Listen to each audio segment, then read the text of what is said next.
فرمائیں گے احباب تشریف رکھیں. بارک اللہ فیکم.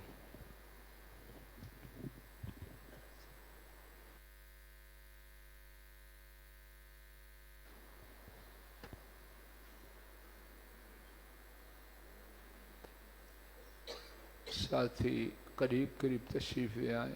20 منٹ کے لیے انشاءاللہ بات ہو. عبد الرحمن جی آگے آ جاؤ. انس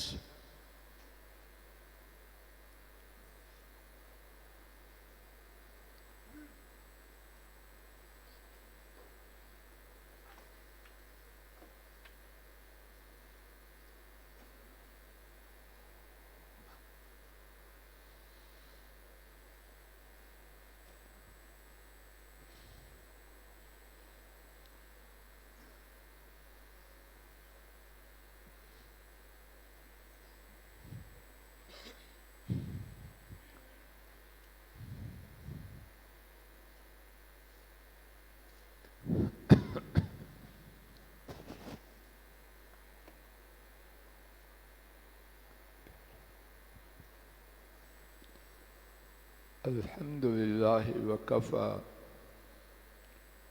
وسلام علی عبادہ الذین اصطفی. کچھ گناہ بہت ہی برے، ان کے نتائج اور آثار نہایت ہی سنگین.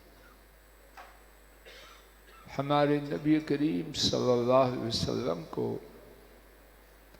اور حضرات صحابہ کو انتہائی زیادہ ناپسند،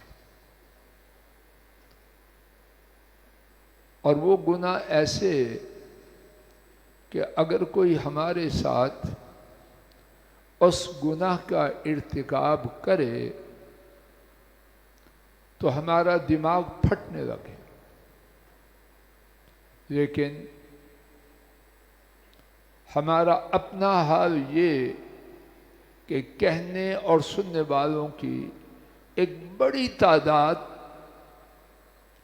انہی گناہوں میں لپٹی، بلکہ ان گناہوں کے کرنے کو اپنی دانشوری، عقل مندی اور کیا کچھ سمجھنے کا دعویٰ کرتے ہیں.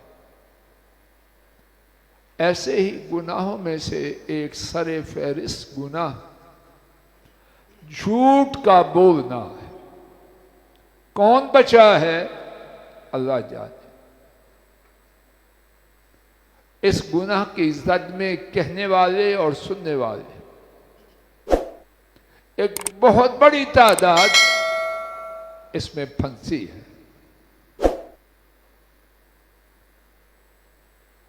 ارادہ ہے اللہ کی توفیق سے محدود وقت میں اس گناہ کے حوالے سے 20 باتوں میں سے وقت کی پابندی کرتے ہوئے چند ایک باتیں باحوالہ اللہ کی توفیق سے پہنچا پاؤں. شاید میں ناکارہ اور سننے والے اس گناہ سے دور ہو جائیں، اور اگر بچے ہیں تو اللہ اس بچنے پر استقامت دے. اس گناہ کے بارے میں پہلی بات،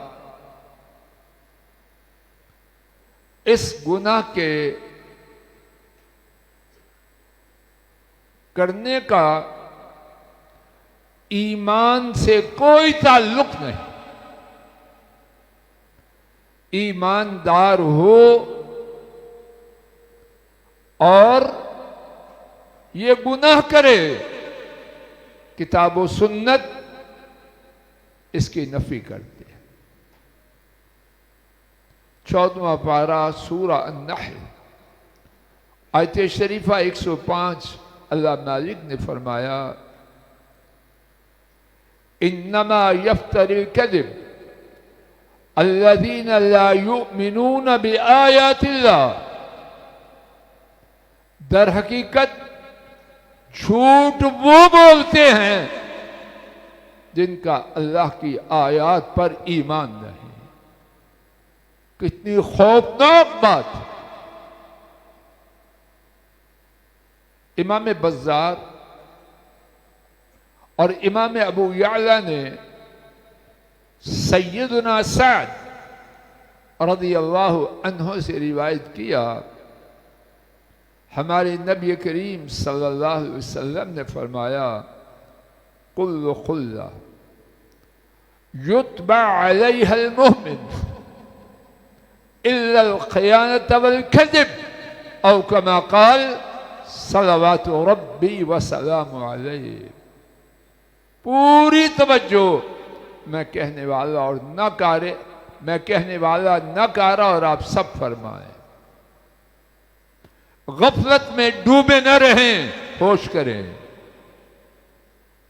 فرمایا ہر خصلت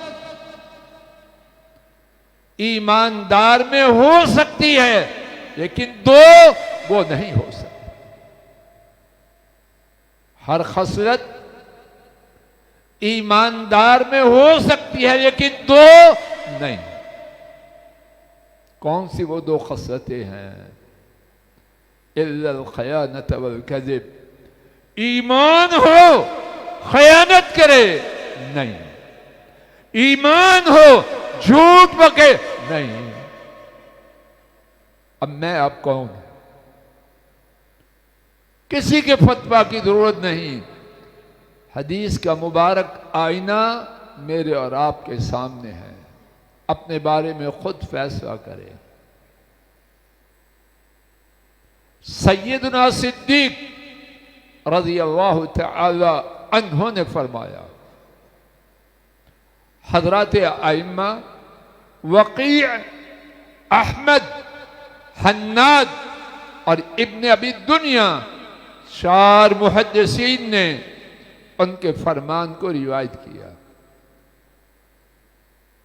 ارشاد فرمایا ایاکم والکذب فَإِنَّهُ مُجَانِبٌ لِلْإِيمَانِ. جھوٹ سے بچ جاؤ.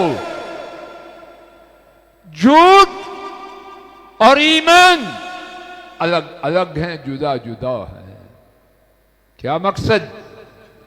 جہاں ایمان ہوگا وہاں بولو جھوٹ نہیں ہوگا، اور جہاں جھوٹ ہوگا وہاں باقی جملہ خود سمجھو. جھوٹ کے حوالے سے دوسری بات، آج کی ایک بہت بڑی بیماری، ٹینشن، قلق، اضطراب، بے چینی،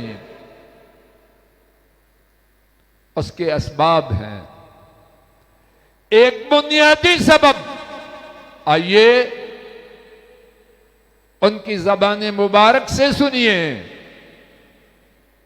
جو اپنی زبان نبوت کو اللہ کی وحی کے بغیر حرکت نہیں دیتے. حضرات ائمہ ابو داؤد الطیالسی، احمد، ترمذی، ابو یعلا اور القضائی، 5 محدثین نے اس کو روایت کیا. سیدنا حسن بن علی رضی اللہ تعالی عنہما اس کو روایت کرتے ہیں. نبی کریم صلی اللہ علیہ وسلم نے فرمایا الصدق طمانینہ والکذب ریبا. سچائی اطمینان ہے، جھوٹ قلق ہے، اضطراب ہے، بے چینی ہے، ٹینشن ہے. مارکیٹوں میں، بازاروں میں قلق ہے کہ نہیں؟ اضطراب ہے کہ نہیں؟ بے چینی ہے کہ نہیں؟ سکون ہے؟ کیوں؟ سچائی کا دور دورہ ہے. سچائی ہے نہ، سچائی ہے نہ اطمینان ہے. جو ہے وہی کاٹیں گے. بیجیں کانٹے اور کاٹیں، امرود اور سیب ہو سکتا ہے. جب میں اب اللہ نہ کرے اور جھوٹ سے پہلے لے جائے، جھوٹ والی زندگی کو کیا کرنا؟ جب میں آپ جھوٹ بوئیں گے، اطمینان و سکون نہیں آئے گا۔ آسمان بدل جائے، زمین بدل جائے، نہیں آئے گا۔ نہ مارکیٹوں میں اطمینان و سکون ہے، نہ کنبوں میں اطمینان و سکون ہے۔ اور اگر مسجد میں جھوٹ آئے، یہاں بھی اطمینان و سکون نہیں ہوگا۔ اللہ کے نبی کا فرمان، مکہ میں جھوٹ ہوگا، وہاں بھی اطمینان نہیں ہوگا۔ آسمان بدل جائے، زمین بدل جائے، محمد کریم صلی اللہ علیہ وسلم کا فرمان بولو نہیں بدل سکتا۔ جھوٹ کے بارے میں تیسری بات، جھوٹ کا عذاب، جھوٹ کی سزا آخرت سے پہلے دنیا میں ہے، اور ایک نہیں کئی سزائیں ہیں۔ آئیے میری بات نہیں، ان کی بات، کہ ان ایسی بات اللہ کی مخلوق میں کسی کی نہیں، ان کی سنیے، ان کی بات سنیے، یا رب ذو جلال کی سنیے، جن ایسی بات کسی کی ہے نہیں۔ جھوٹ کی سزاؤں میں سے ایک سزا، اور یہ ہماری گفتگو کا تیسرا نکتہ، 23واں پارہ سورہ زمر آیت کریمہ 3، اللہ کریم نے فرمایا ان اللہ لا یہدی من ہوا کاذب کفار، بے شک اللہ تعالیٰ اس کو ہدایت نہیں دیتے۔ یہ چھوٹی سزا ہے یا بہت بڑی ہے؟ ہدایت کا دروازہ بند۔ کون ہے وہ بدبخت؟ کون ہے؟ غصہ کرنا کرتے جائیے، وہ ڈاکٹر صاحب ہو، حاجی صاحب ہو، شیخ صاحب ہو، نام کے پہلے اور پیچھے جتنی چاہے دمیں بڑھا دے، بات وہ ہے جو اللہ نے فرمائی۔ بے شک اللہ نہیں ہدایت دیتے کسے؟ جو جھوٹ بکتا ہے اور کفر کرتا ہے۔ شیخ سعدی رحمہ اللہ مشہور سعودی مفسر، وہ لکھتے ہیں جہاں دو میں سے ایک بات ہوگی، جھوٹ ہوگا یا کفر ہوگا، وہاں اللہ کی طرف سے ہدایت کا دروازہ بند ہوگا۔ یہ کرتوتیں جو ہم کر رہے ہیں، یہ ہدایت والی ہے؟ کہیں یہ سارا کا سارا جو جھوٹ بکتے ہیں اسی کی فصل تو نہیں کاٹ رہے؟ چوتھی بات، جھوٹ تجارت مبارک پیشہ ہے، تجارت مبارک پیشہ ہے۔ اللہ کے نبی صلی اللہ علیہ وسلم کے بیان کے مطابق نہایت پاکیزہ کمائی، ہاتھ دستی کام کرنے والا اور لین دین کرنے والا مبارک پیشہ ہے۔ لیکن جھوٹ کی تباہ کاری دیکھیے، اس مبارک پیشے والوں کو کہاں سے کہاں پہنچا دیا۔ آسمان کی بلندیوں سے انتہائی پستیوں میں حضرت ائمہ احمد اور حاکم نے عبد الرحمن ابن شبل الانصاری رضی اللہ عنہ سے روایت کیا، نبی محترم صلی اللہ علیہ وسلم نے فرمایا، خوفناک بات، اور اللہ نہ کرے کہ ہم میں سے کسی پر یہ چسپاں ہو رہی ہے اور مجھے ڈر ہے کہ شاید ہی کوئی بچا۔ اللہ کرے سارے بچ جائیں، لیکن میرا گمان اللہ 100% غلط کرے، کہانی اچھی نہیں۔ خود فیصلہ کرے، سیانے لوگ ہیں۔ فرمایا ان التجار ہم الفجار، بے شک تاجر وہ بہت ہی گندے لوگ، فجار بہت گندے لوگ۔ حیران کن بات، تجارت اتنے مبارک پیشہ والے وہ بہت گندے ہو گئے۔ اور میں فجور کی شرح نہیں کرتا، اس کی تفصیل حضرت اچھی ہے۔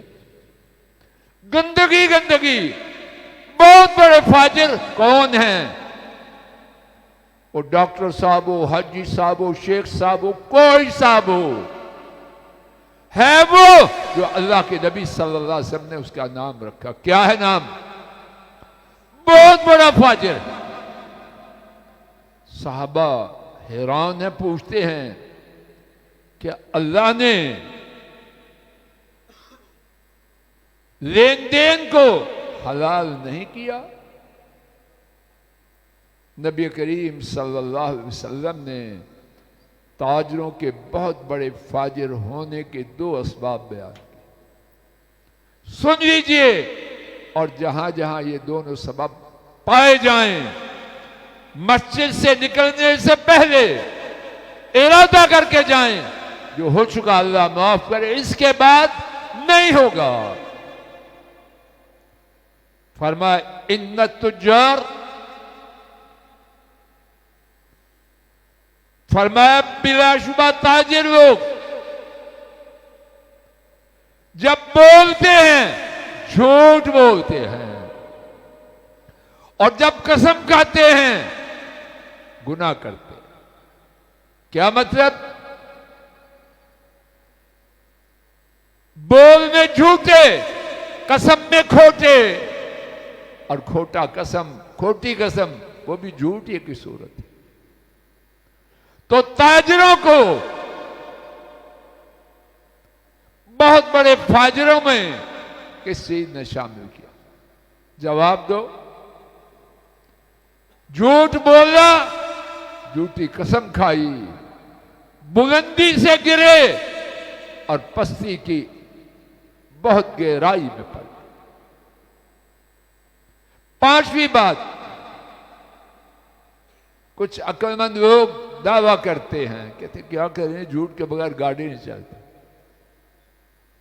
سن لیجئے اللہ کے نبی صلی اللہ علیہ وسلم کا فرمان، امام بہقی، اور یہ گفتگو کا پانچواں نکتہ ہے۔ امام بہقی رحمہ اللہ نے سیدنا ابو ہریرہ رضی اللہ عنہ سے روایت کیا، نبی کریم صلی اللہ علیہ وسلم نے فرمایا الیمین الفاجرہ تدع الدار ملوق، جھوٹی قسم شہروں کو ویران کر دیتی ہے۔ یہ ہے تیری کاریگری، تو سمجھتا ہے جھوٹ کے بغیر گاڑی نہیں چلتی، اور اللہ کے نبی صلی اللہ علیہ وسلم خبر دیتے ہیں کہ جھوٹی قسم شہروں کو برباد کر دیتی ہے۔ ہوگا وہ جو انہوں نے خبر دی یا تو جو بیان بکتا ہے۔ چھٹی بات، امام بزار رحمہ اللہ نے روایت کیا، سیدنا عبد الرحمن ابن عوف رضی اللہ عنہ نے روایت کیا، نبی کریم صلی اللہ علیہ وسلم نے فرمایا الیمین الفاجرہ تذہب بالمال، جھوٹی قسم مال کو لے جاتی ہے۔ تو سچا ہے یا اللہ کے نبی سچے؟ آئیے گفتگو کے آخر میں ایک اللہ والے کی، اللہ کے نبی صلی اللہ علیہ وسلم کے تابعدار کی بات سنتے ہیں، اور وہ ہیں حضرت عبد الرحمن ابن عوف رضی اللہ عنہ، بہت بڑے مال والے۔